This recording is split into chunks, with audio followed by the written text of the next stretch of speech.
Покрај поднесувањето на овие иницијативи до Судскиот совет,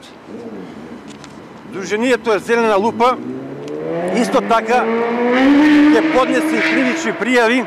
до основното јавно обвинителство, бидејќи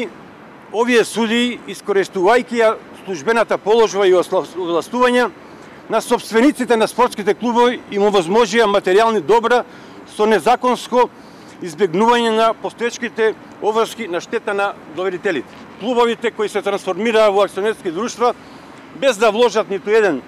денар, при тоа да користат средства од друг закон кој што е врзан за спонзорирање и со тоа да нанесат штета на голем број на спортисти од фудбалот, ракометот, кошарката и други.